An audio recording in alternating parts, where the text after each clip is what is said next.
सूरह बकरा उसकी आयत नंबर 2 स्टार्ट ही अल्लाह रब्बुल इज़्ज़त ने कुरान मजीद फुरकान हमीद का इंट्रोडक्शन करवाया, तारफ़ करवाया। फरमाया ज़ालिकल किताब, किताब से शुरू में अलिफ लाम को लगा दिया।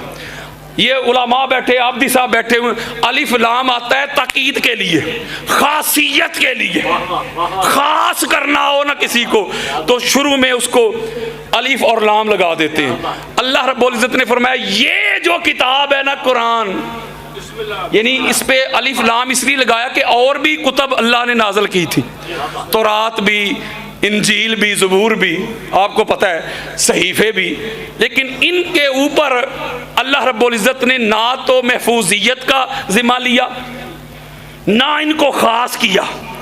लेकिन जब कुरान की बारी आई तो शुरू में कहा कि ये जो किताब है ना कुरान, इसमें शक की गुंजाइश ही नहीं। बड़ी ख़ास बात है, पूरा कुरान जब इंसान पढ़ता, स्टडी करता, अच्छे तरीके से समझता, तो आखिर में अल्लाह रब्बुल इज़्ज़त फरमा देते कि ये जो सारा कुरान तूने पढ़ा है ना, समझा है, चाहे ट्रांसलेशन के साथ, ये जो सारा कुछ तूने पढ़ा है इसमें शक की गुंजाइश नहीं, आखिर में। लेकिन अल्लाह रब्बुल इज़्ज़त ने ये शुरू में ही लगा दिया, शुरू में कह दिया कि ये जो तू पढ़ने लगा है ना, जिसकी स्टडी शुरू करने लगा है, मुताला, एक बात अपने माइंड में बिठा ले कि इसमें शक की गुंजाइश ही नहीं। ये कुरान का हुक्म आ गया।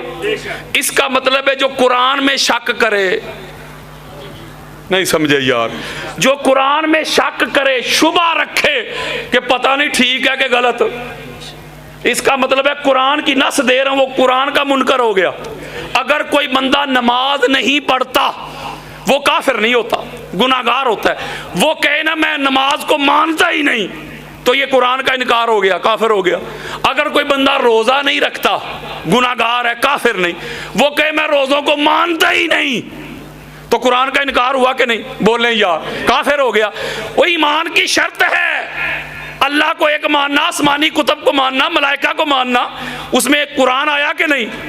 इसका मतलब है कुरान का मुनकिर मुसलमान नहीं रहता, काफिर हो जाता है। इसलिए अल्लाह ने फरमाया कि ये जो कुरान है, ये जो खास किताब है, इसमें शक नहीं करना। तो जो करे वो बोलो यार। और आगे सुने जुमला यार, आगे फरमाया हुदल लिल मुत्तकीन, ये जो कुरान है ना, ये मुत्तकीन के लिए हदायत है, ये साहिबाने तकवा को हदायत देता है। यहां से बड़ी खास बात शुरू होने लगी है। ये बड़ी अजीब बात नहीं कि अल्लाह कुरान के शुरू में कह रहा है कि शक नहीं करना, और फिर आगे कह रहा है ये जो कुरान है ये हदायत देता है मुत्तकीन को, मुत्तकी को।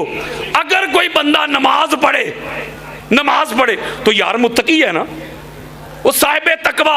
मैं चलो एक मुख्तसर सी तारीफ दे देता हूं, जो अल्लाह करने का हुक्म दे वो करना, जिससे अल्लाह रोक दे उससे रुक जाना, ये है तकवा।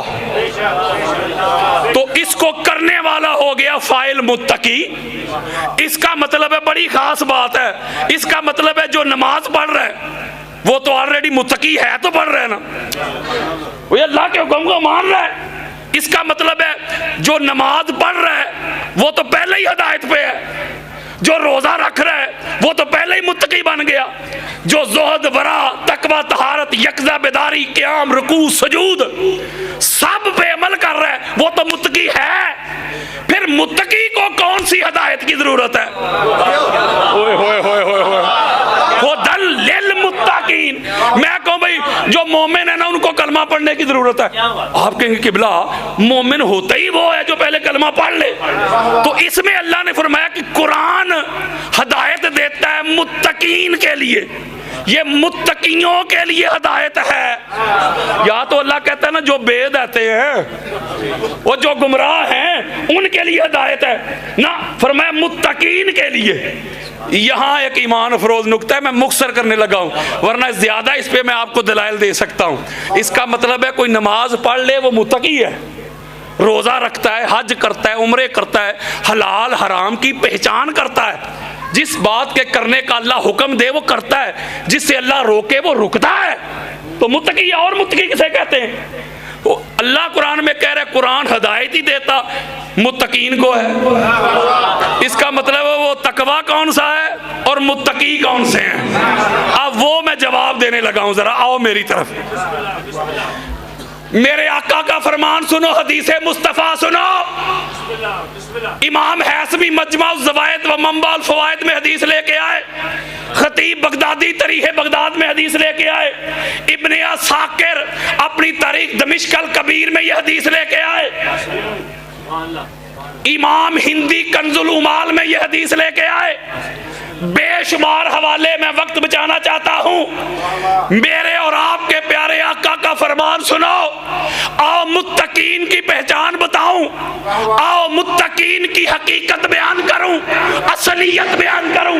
मेरे मुस्तफा ने फरमाया मुत्तकी फकत वो नहीं जो नमाज पढ़ता है, मुत्तकी फकत वो नहीं जो रोजा रखता है, जो हज करता है, जो उम्रे करता है, जो क़याम करता है, जो रुकू करता है, जो सजूद करता है। जी आका, फिर मुत्तकी कौन बनेगा, कैसा होगा, कौन सा होगा? मेरे आका ने फरमाया सुनो, इन्ना हाज़ा अलीयुन इमामुल मुत्तकीन। हाय हाय हाय हाय हाय हाय हाय हाय हाय।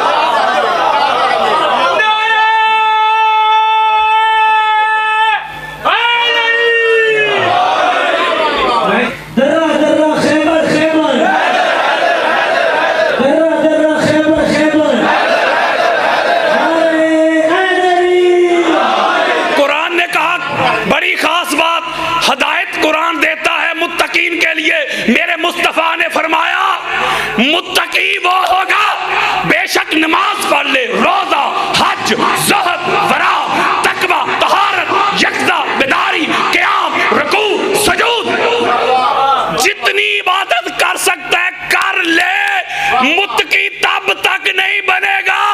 आका कब तक? मेरे आका फरमाते हैं जब तक वो अली को अपना इमाम नहीं मान लेता।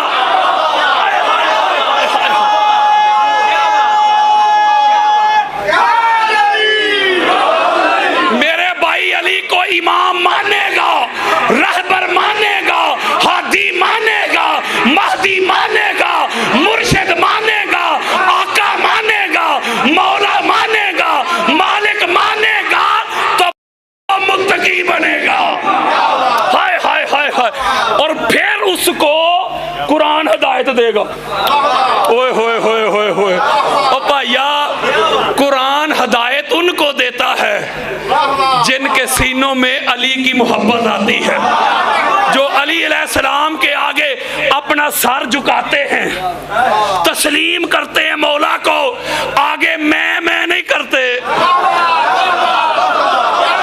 जो मौला के सामने अपनी अना को खत्म कर दे। और ये हदीस है, मेरे आका फरमाते हैं अली के सामने अली अलैहिस्सलाम को समझाने की कोशिश ना करना, कोई इल्म बताने की कोशिश ना करना। तुमसे बड़ा आलिम है, तुमसे बड़ा रहबर है, तुमसे बड़ा है। और मैंने भी कुरान और मौला को जोड़ने साथ लेके जाना है। यहां पर मैं शक की गुंजाइश ही नहीं। वो जो कुरान में शक करे, बोलो यार, वो गया कुरान का इनकार हो गया, काफिर। अच्छा, यही जुमला मेरे और आपके प्यारे आका फरमाते अलीयुन खैरुल बशर मन शक्का फी है फकद कफर।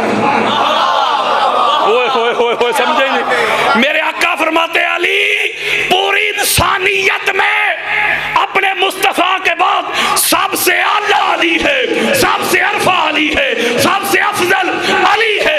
हर जहत से, हर डायमेंशन से, हर पॉइंट ऑफ व्यू से, हर जाविया निगाह से, इल्म हो, हिलम हो, शुजाअत हो, ताकत हो, बसीरत हो, बसारत हो, सदाकत हो, अमानत हो, दयानत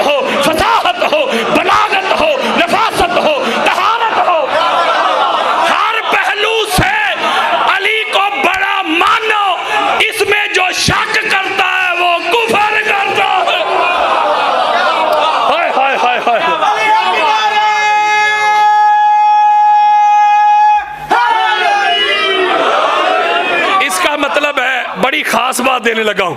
इसका मतलब है नमाज, रोजा, हज, ज़कात, उम्रे, ये सारा कुछ जो रिक्वायरमेंट है साहिबाने तकवा के लिए, मुत्तकीन के लिए, ये तब कबूल होती हैं जब फाइल मौला अली अलैहिस्सलाम को इमाम मानता है। फिर मेरे आका फरमाते, और शरह कर देता हूँ, एक और हदीस सुनाता हूँ। मेरे आका फरमाते, इन्ना अलीयन हादियन व महदियन फी दुनिया वल आखिरा। नहीं समझे यार, अब मैं बताने लगा हूं। मेरे आका फरमाते, अली हादी भी है, महदी भी है, दुनिया में भी और आखिरत में भी। हादी कहते हैं हिदायत देने वाला, और महदी कहते हैं हिदायत याफ्ता। नहीं समझे यार, हिदायत याफ्ता दुनिया में भी और आखिरत में भी। अब अगली बात सुने, बड़ी खास बात देने लगा हूं। ये कुरान जिसमें शक की गुंजाइश ही नहीं, जो हमारी रुश्दो हदायत के लिए आया है, हजूर अलैहिस्सलाम के इतने फरमान सुनाता हूं मैं आपको, और आसान कर देता हूं। इस कुरान में, ज़ालिकल किताब में, सबसे ज्यादा अजमत अफजलियत के डंके कुरान ने जिसके बजाय है ना, उसका नाम अली इब्न अबी तालिब है। ना लड़ाई ना झगड़ा, इमाम अहमद बिन हंबल, अहले सुन्नत के चोटी के मुहद्दिस भी, फकीह भी, बुखारी मुस्लिम के उस्ताद। वो यारो किसी मौलवी का हवाला नहीं दे रहा मैं आपको। इमाम अहमद बिन हंबल फरमाते हैं कि कुरान मजीद फुरकान हमीद में फकत पूरी कायनात में मौला अली अलैहिस्सलाम की जात है हजूर अलैहिस्सलाम के बाद, कि जिनकी अजमत, जिनकी अफजलियत, जिनकी फजीलत, जिनके मुकाम और मर्तबे पे सबसे ज्यादा 300 से ज्यादा कुरानी आयात नाज़िल हुई है। नाज़लत फी अली इब्न अबी तालिब सलासा मियात, 300 कुरानी आयात। और इमाम जलालुद्दीन सयूती किबला वो फरमाते हैं कि हजारों आयात मौला अली अलैहिस्सलाम की अफजलियत पे, फजीलत पे अल्लाह ने नाज़िल की है। और मैंने आपका काम आसान कर दिया, मैंने ये सारी आयात जमा करके एक आयत है, उसके शाने नजूल के नीचे कोई 20 हदीसें दी हैं मैंने, और 100 150 वो कुतुबे हदीस के हवाले नीचे दिए, हदीस का नंबर दिया है, सफ़ा नंबर दिया है, जिल्द नंबर दिया है, जहां से छपी है, मकतबा भी तब बताया है। कंजुल बुरहान अफजलियत अली फिल कुरान। 8-10 दिन के बाद अल्लाह के फजल करम से किताब आपके हाथ में होगी। यानी कुरान जिसमें शक नहीं करना मौलवी जी, और शुरू में अल्लाह कह रहा है कुरान में शक नहीं करना, गुंजाइश ही नहीं। आजा फिर पूरी कायनात में कुरान जिसकी अजमत के डंके बजा रहे ना, उसका नाम अली इब्न अबी तालिब है अलैहिस्सलाम।